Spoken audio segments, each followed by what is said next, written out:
What's up, YouTube? I'm back at it again with another project. This time I'm doing a security camera.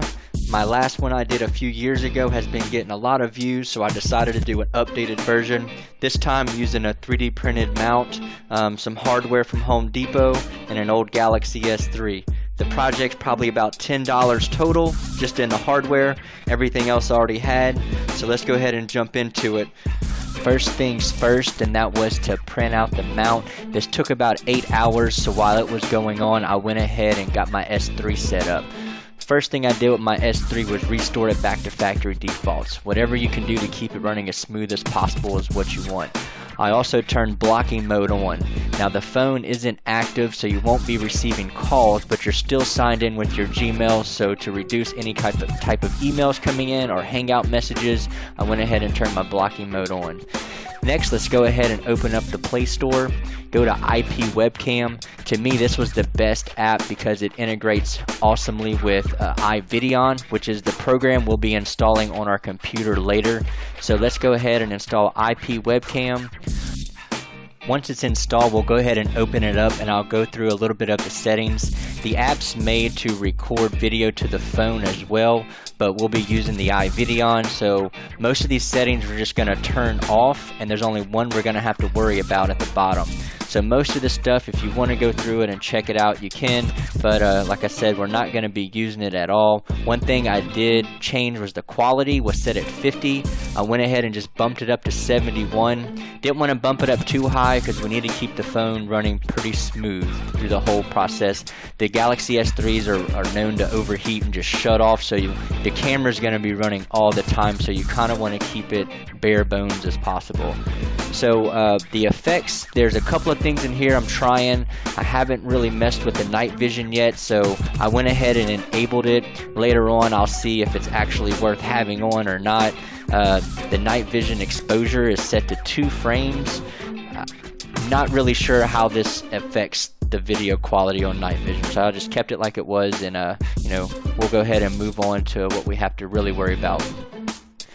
I do want to go over the motion and sound detection real quick. I don't want people getting confused thinking you have to have this enabled for the motion to work. The motion is going to be set up through the iVideon software we're going to install on the computer. I'm going to show you how to get that set up later, so just don't enable any of those settings in the motion and sound detection. Now let's scroll down to the cloud streaming. This is where we're going to set up our iVideon account.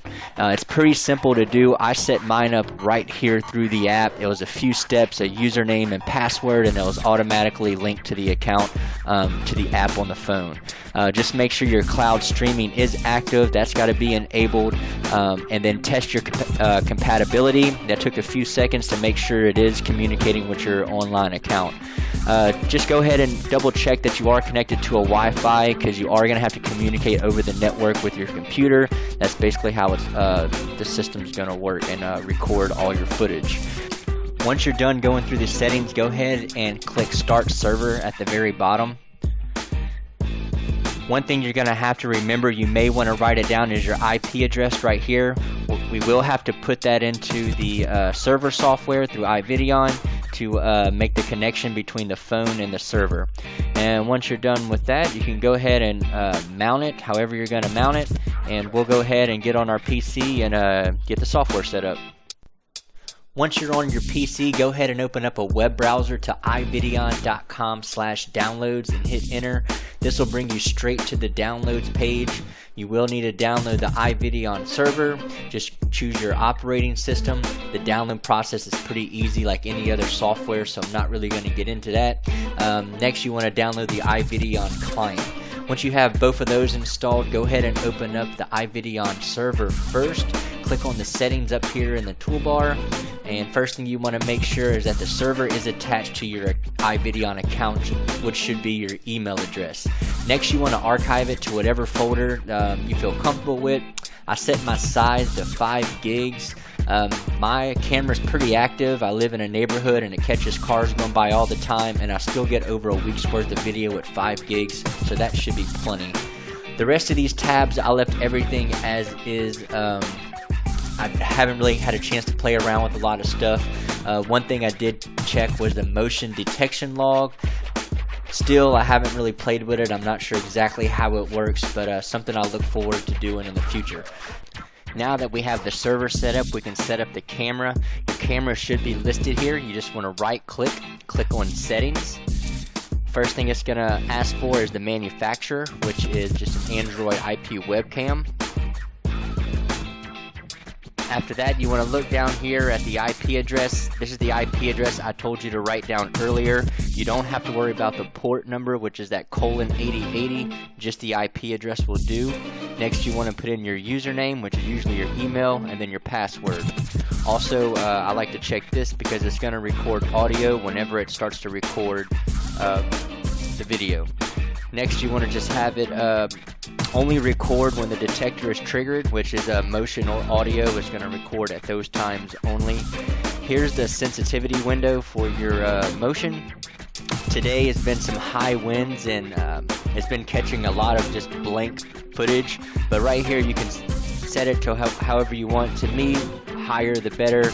Only time is if you have trees or bushes in your video and the wind's blowing pretty hard, it's going to pick up on it and have a lot of just blank recordings.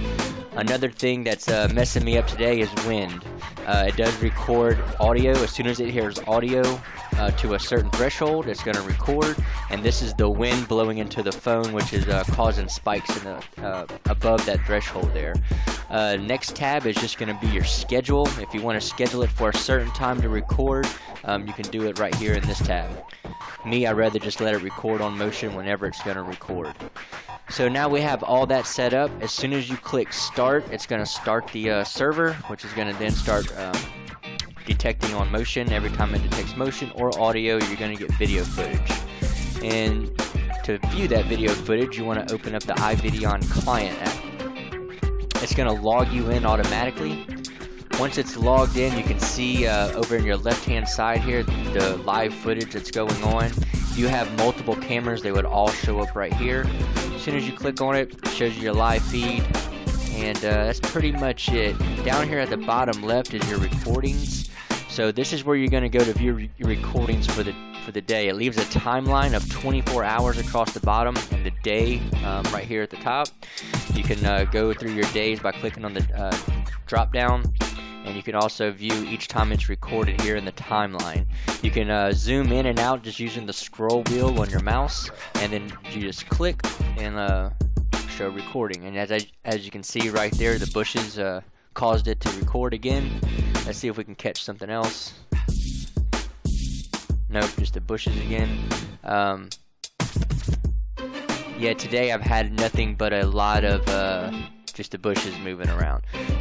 And that's pretty much it. Once you have that, play around with it. Everything's pretty much set up. If you have any questions, just please leave them in the comments below. I'll try to get back to you as soon as possible. But I hope you all enjoy it. And until next time.